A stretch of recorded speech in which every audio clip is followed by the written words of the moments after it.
Magandang araw. Here is our discussion of module number 18, the first module for our third period for BAM 026, Law on Obligations and Contracts.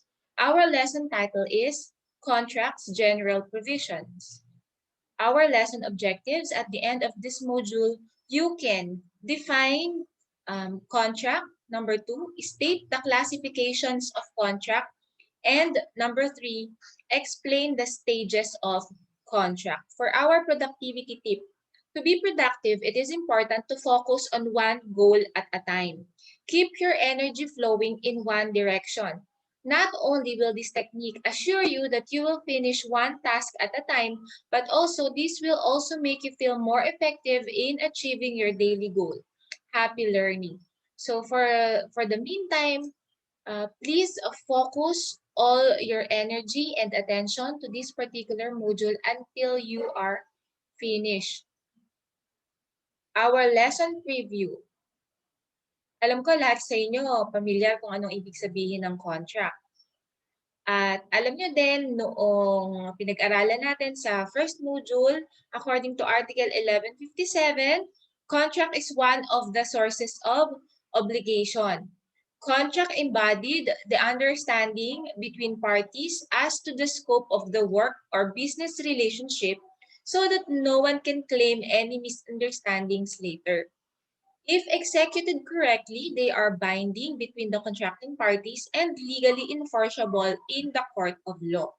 In this module, prepare to learn about contract, its nature, freedom and limitations, classifications, stages, perfection, and more. Of course, I want you to pause this video for a while and answer the what I know chart.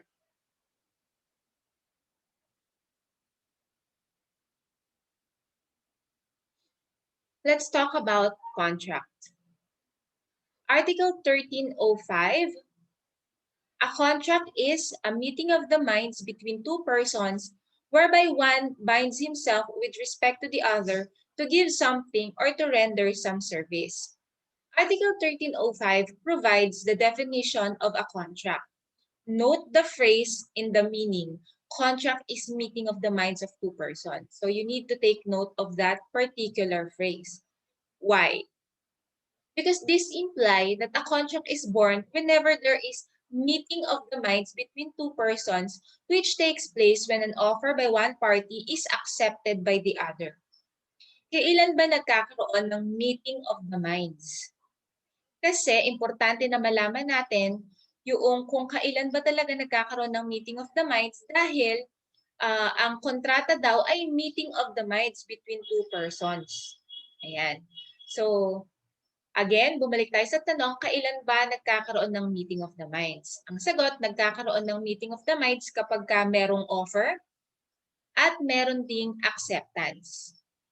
Kaya lang, hindi basta offer. Kailangan yung offer ay definite. Pag sinabi nating definite, talagang may kasiguraduhan na may eksaktong ino-offer. Ano ba yung object na ino-offer at magkano ba yung object na ino-offer. Pag sinabi naman nating acceptance, kailangan merong absolute acceptance. Again, absolute acceptance. Ibig sabihin, walang pasubali, walang hesitation, without a doubt, na talagang ina-accept yung offer.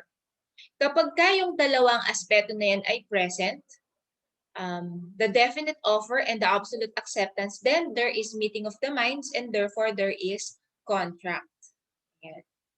So what I want you to do is to memorize the meaning of contract and video yourself reciting it and post your video in the comment section down below. Okay, and that will be your first oral recitation for this particular period. Now, let's move on to the classification of contract. Contract can be classified in different ways. It can be classified according to name or designation. It could be nominate or innominate. Pag sinabi natin nominate, a nominate contract has a specific name or designation by law, while innominate contract has no specific name or designation. Example of nominate contract is contract of sale, contract of lease, or contract of agency. Pag sinabi nating nominate, ito yung mga contract na may pangalan na ibinigay yung law. Halimbawa nga, yung contract of sale, alam mo na yung pinasok nung parties ay contract of sale. Di ka na malilito. Kaya lang, may mga kontrata na sabihin natin na hindi na nabigyan pa ng pangalan. Okay, hindi na nabigyan pa ng pangalan ng law. Alright? So kapag gano'n, ito ay in-nominate contract but it doesn't mean that the contract is not valid. Nagkataon lang na in-nominate contract sila o sila yung mga kontrata na hindi na nabigyan ng batas ng mga pangalan. Ayan. Let's talk about those that are classified according to perfection. So alam nyo, basically, contract is considered perfected whenever an offer is accepted. If a contract is perfected by mere consent, the contract is said to be consensual. Ano raw? Consensual. Consensual contract are contract that are perfected by mere consent. Kapag nagka-oohan na sila, at nagkaroon na ng meeting of the minds. Therefore, meron ng contract at yung kontrata na yun ay na-perfect by mere consent. Ano ba yung perfect or perfection? Okay. Pag sinabi nating perfection, actually, it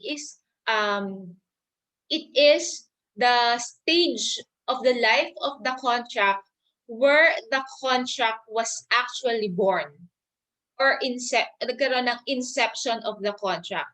Ipinanganak yung kontrata. Ayan. So, yun yung ibig sabihin ng legal term na perfection of contract. Ayan. Okay, so gaya na sabi ko, meron tayong consensual contract, which is a contract that is perfected or ipinanganak by mere consent or by the mere offer and acceptance of the party. Ayan. Meron din tayong tinatawag na real contract. Ano ba yon? Ayan. If the contract is perfected by delivery, then the contract is a real contract like contract of deposit. Bakit kaya yung contract of deposit ay perfected lamang kapag nagkaroon ng delivery? Kasi yung nature ng contract of deposit, may idinideposito ka. So kung hindi mo na ibigay yung idinideposito mo na bagay, paano magkakaroon ng contract of deposit? Ayan. So, ma'am, nagkasundo naman na po sila na magde-deposit bukas. Yung pagkakasundo na yon, hindi pa yun contract of deposit. That is just an agreement. But definitely not a contract of deposit because essential requisite of contract of deposit is the delivery of the thing itself. Okay, let's move on. According to cause, a contract can be onerous or gratuitous. Onerous meaning to say may bayad, gratuitous walang bayad or libre. Okay. Again, a contract is onerous whenever the parties are both under obligation to each other. Like in a contract of sale, the seller is obligated to deliver the goods while the buyer is obligated to pay the price of the goods. So meron silang dapat gawin para sa isa't isa, making it onerous, right? So a contract is gratuitous whenever the contract is just based on the act of liberality on the side of one of the contracting parties. Pag sinabi nating act of liberality, ito yung act ng kabaitan ng isang tao o pagiging mapagbigay ng isang tao na halimbawa inobliga niya yung sarili niya na na mag-donate halimbawa ng mga goods. So donation is gratuitous. Actually, donation is also a contract of donation, which is essentially gratuitous. Kasi kapag di mo yan dinonate at tumanggap ka ng bayad, either barter yan or contract of sale. Okay. So, let's move on. According to form, a contract can be informal or formal. The form of the contract is the manner in which a contract is executed. It can be in oral or in writing. If in writing, it can be in a public instrument or notarized, or in private instrument o ang nagpirmahan lamang ay yung mga contracting parties at hindi na ipinanotaryo. Okay. So there are contracts that must strictly follow a certain form, otherwise the contract will be considered as an enforceable contract. Ayan. So ang sabi dito, Ang kontrata daw pwedeng maging informal o formal. Pwedeng nagsalitaan lang, pwede naman na nakasulat. Pero kailangan yung tandaan, may mga kontrata na obligado kayo na isulat at ipanotaryo. Otherwise, magkakaroon ng defect yung inyong kontrata. O pwede yang maging void o walang bisa. Pwede yang maging voidable o yung maaaring ipawalang bisa. Pwede yang unenforceable, valid between the contracting parties. However, hindi mo yan po pwedeng i-enforce sa isang partido. O yan naman, huwag kayong mag-alala. Alam ko na ano ba yung unenforceable. Pag-aaralan natin yan, yung 4 kinds of defective contracts sa mga susunod nating modules. Okay. Pwede rin naman yung rescissible. Ibig sabihin, annulable. Pwedeng ipawalang bisa. Makikita nyo, ma'am, yung bang voidable at saka rescissible, pareho na pinapawalang bisa yung kontrata? The answer is yes. Kaya lang, ang pagkakaiba ng dalawa, magkaiba sila ng reason o grounds kung bakit pwedeng ipawalang bisa yung kontrata. At pag-aaralan din natin yan sa mga susunod pa nating modules. Okay. So, pag-usapan natin yung according to obligatory force. A contract can be a valid contract, rescissible contract, voidable contract, unenforceable contract, or void or inexistent contract. So, 5 pala yan. 5. According to obligatory force. Ayan. So, ang valid contract is one which meet all the necessary requisites to be valid. And we will discuss the last 4 kinds of contract when we reach chapter 6 to chapter 9 of our book. Pag-usapan natin yung valid contract. Kailan ba yung kontrata ay sinasabing valid?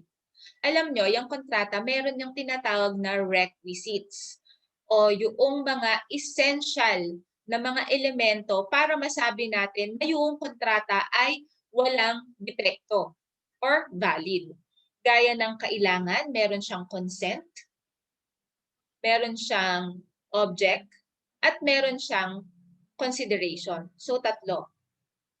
Consent, object, at saka consideration. Pag-aaralan natin yan kapag sa mga susunod na modules. Okay. Pag nakarating tayo sa mga susunod na modules. But for now, it is enough that you know that for a contract to be valid, it must conform to the 3 essential requisites that I have mentioned. Pag-usapan natin yung contract according to dependence. A contract can be a preparatory contract, an accessory contract, and a principal contract. Ano ba ang ibig sabihin ng mga ito? Okay. Dito, pag-usapan muna natin yung preparatory contract. Ang sabi rito, preparatory contract is entered into by the parties in preparation to entering again to another kind of contract. Example, contract of agency between principal and the agent so that the agent may enter into let's say, a contract of sale in behalf of the principal. Alam nyo, para maging ahente ng isang tao, yung isang tao, kailangan mag-execute sila ng contract of agency. Bakit ba importante na may contract of agency? Kung halimbawa, ang ipapabenta ng principal sa kanyang agent ay lupa at hindi siya nakapag-execute ng written contract of agency at ibinenta ni agent yung lupa sa third person, yung bentahan na yon ay void. Bakit? Kasi hindi nabigyan ng valid written contract of agency yung agent. So sana naintindihan nyo yon. Very important. Okay. So yun yung ibig sabihin ng preparatory contract. Ano ba yung principal contract? Principal contract, example will be contract of loan. Papasok sa contract of loan sa isang utangan, si A uutang kay B. Yan. Alam nyo, yung contract of loan pwedeng secured or unsecured. Pag sinabi nating secured, ibig sabihin, si debtor, magbibigay siya ng collateral para para iparamdam kay creditor na seryoso siya sa pagbabayad. At kung sakali man na hindi siya makabayad, meron namang collateral na po pwedeng ibenta si creditor para nang sa ganon ma-recover niya yung inutang ni debtor sa kanya. Okay. Meron din tayong tinatawag na unsecured contract of loan. Pag sinabi nating unsecured contract of loan, walang collateral na involved. Pero may isang tao na tatayong may tatayong guarantor na maggagaranti doon sa utang. Na kapag kasi debtor, hindi niya kayang magbayad, siya yung sisingilin. Eh ma'am, nasang banda doon yung principal tsaka accessory contract, parang lumayo naman na tayo ng hanggang meron. Ayan. Andito siya. Yung contract of loan, yun yung principal contract.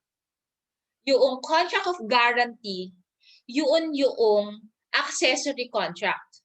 Yung guarantee, kapag ka unsecured yung loan. Unsecured, walang collateral. Pero pag may collateral, ang accessory contract natin, pwedeng contract of pledge, pwedeng contract of mortgage. Okay? So, yung mortgage, sa higher loan naman matututunan nyo yan.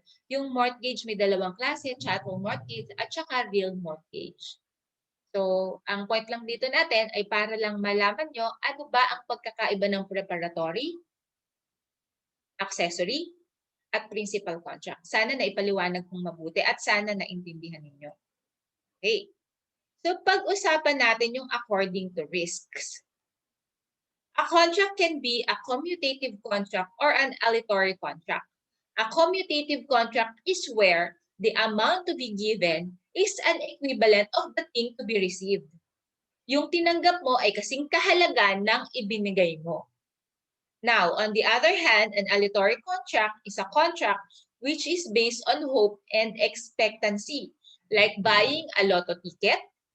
The buyer does not know for sure if he will win or not. So that is an aleatory contract. So, di ba, kapag nagbayad ka ng 20 pesos sa Go Banana sa lotohan, hindi gotohan, lotohan, ayan. Di ba, bibigyan ka ng papel, yung ini-scratch. Okay. So, pag di ka nanalo, wala. Ganun talaga. Goodbye, 20 pesos. So, that is an aleatory contract because what you get doesn't necessarily kasing halaga ng iyong natanggap. Ng iyong binili. Ayan. So, let's move on. According to liability, a contract can be unilateral or bilateral. Pag sinabi natin unilateral contract, it is when only one of the parties has an obligation towards another party, such as when a person promises to deliver his signed pen to another without asking for anything in return or without any consideration. Basta ipinangako lang na, I will give you my signed pen. Walang hinihinging kapalit. Basta siya lang yung may obligasyon. Ang tawag dun ay unilateral contract. Pag sinabi nating bilateral contract, it is when both of the parties has reciprocal obligations towards each other. Ayan. Nagkakadabulol na ako. Okay. So halimbawa, itong ballpen na to, i-deliver lang sa'yo, pero kailangan magbayad ka ng 10 piso. That is bilateral contract. Both of you will have an obligation towards each other, the other to deliver the ballpen, and the other to pay 10 pesos. Bilateral. Okay, let's talk about freedom to contract. Ayan. Pwede bang kahit ano na lang ay maging object ng contract? Let's talk about this. Ang sabi, the right to enter into a contract is guaranteed by our Constitution. Parties can enter into a contract for as long as it is not contrary to law, morals, good customs, public order, and public policy. So, you need to memorize this by heart. Okay. So, ano-ano daw ba ito? Parties can enter into a contract provided that it is not contrary to law, morals, good customs, public order, and public policy. Let's talk about those that are contrary to law. Yung law daw kasi, ayan, sorry, yung contracts daw kasi must not be against the law. Ano-ano ba yung mga kontrata na po pwedeng nating masabi na against the law? Example will be selling and buying illegal drugs. Illegal drugs cannot be a valid object of a contract. Therefore, the contract is void. Ayan. Next is morals. It deals with norms of good and right conduct evolved in a community. It differs from place to place and with each group of people. Alam nyo, pag nagpunta kayo ng Baguio, okay lang sa kanila na kumain ng adobong aso, kalderetang aso, because it's part of their culture. Okay? So, China is being condemned for having dog festival. They are eating dogs like they are just like eating chicken.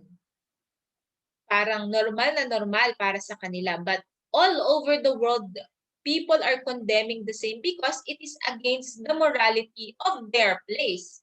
So example, yung United States, they are known to be dog lovers.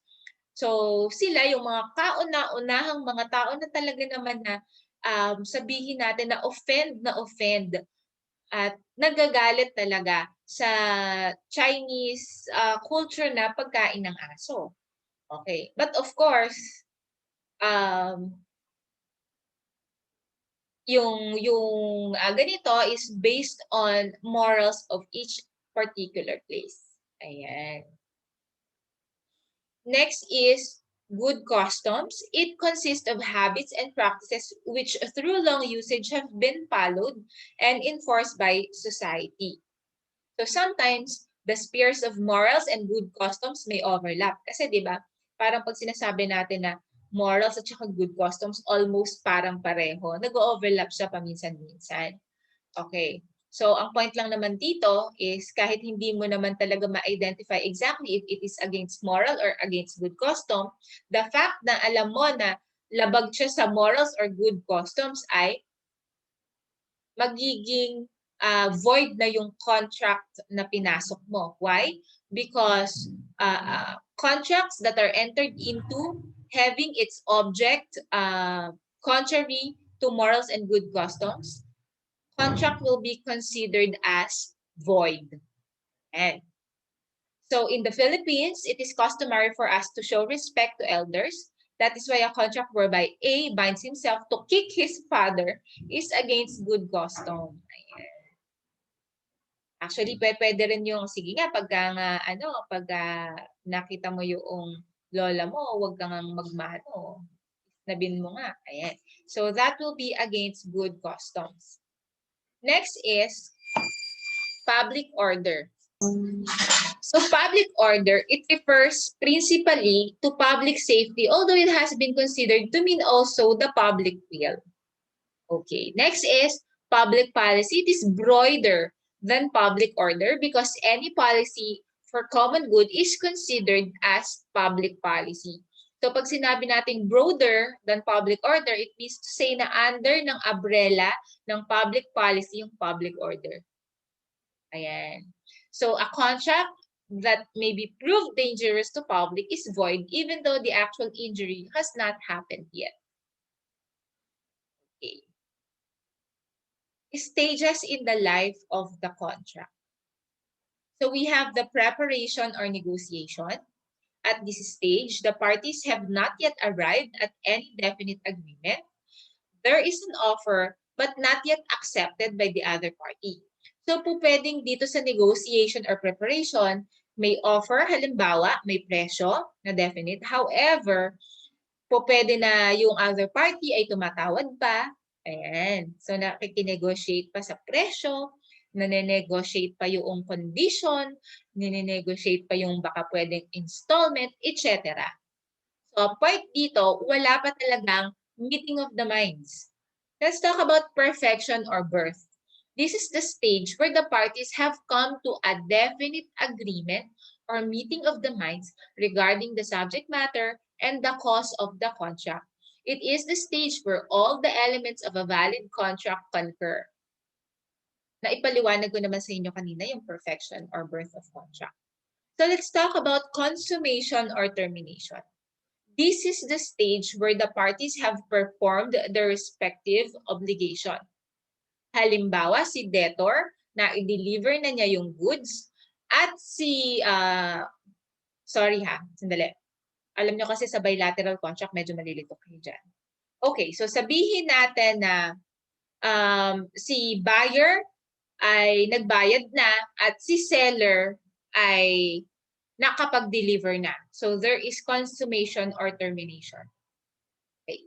Pag-usapan natin, sinasabi ko sa inyo kanina na pag sa bilateral contract, malilito kayo. Halimbawa, contract of sale. Di ba may debtor tayo, may creditor. Tapos tandaan mo may buyer, may seller, di ba? Alam nyo, minsan si buyer, pwede siyang maging creditor, pwede siyang maging debtor. Depende kung nauna ba siyang magbayad o nauna yung delivery. So imagine niyo, pag nauna siyang magbayad, magiging creditor siya kasi siya yung may karapatan na mag-demand from the seller to deliver the goods. However, pag nauna namang mag-deliver si seller kay buyer, si buyer magiging what? Magiging debtor siya because he has now the obligation to pay a sum certain in money. So yun yung sinasabi ko na pagdating sa bilateral contract, kagaya ng contract of sale, minsan si buyer, pwede siyang debtor, pwede siyang creditor. Depende kung ano yung unang nangyari. Ayan. So sana medyo naintindihan niyo yan, no? Okay, so point natin dito, pag sinabi natin consummation, kumbaga, nagawa na nila yung mga part nila sa contract. So likewise, this is the stage where we can say that the obligations of each of the parties have been fully accomplished or executed. So how contracts are perfected? Ito, pinag-usapan na natin to kanina, yung consensual contract at yung real contract. Pag sinabi natin yung real contracts, ito yung may kailangan pang delivery. Pag sinabi natin consensual contract, it is perfected by mere consent. At alam nyo ba, ang importante dito, contracts need not be written to be valid. Ang kontrata, hindi naman talaga kailangan nakasulat para maging valid. Kasi remember, this is just meeting of the minds between two person. O isinulat daw ba? Hindi naman. Meeting of the minds, enough na. Meron ka ng consensual contract. Nagkaroon na ng perfection ng consensual contract. However, there are some contracts that needs to be in writing to be enforceable and some specifically stated by law to be in writing to be valid. Alam nyo kasi, no, for our convenience, alam nyo naman, our memory can fail us. Example, tanong ko sa inyo, ano ang suot nyo 2 days ago? Anong kulay? O, di ba? Pag-iisip ka pa talaga mabuti, baka hindi mo pa nga maalala kung anong kulay yung suot mo noong 2 days ago. So, ganun din dito, no? Kaya mas maganda na talagang yung mga kontrata for convenience nakasulat. For convenience. Ayan. Pero it need not be writing. However, may mga kontrata talaga na to be valid, kailangan nakasulat. Yung iba pa nga, to be valid and enforceable, kailangan nakanotaryo. Ayan. So pag-aaralan din natin yan sa mga susunod nating module. Okay? For the meantime, please answer activity 3 and the rest of the module, please finish them all para para pag nag-check ako, walang ma-late, no? Alright? So, I will be waiting for your comment in the comment section down below for your first oral recitation. That's all, and happy learning and have a blessed day to all of you.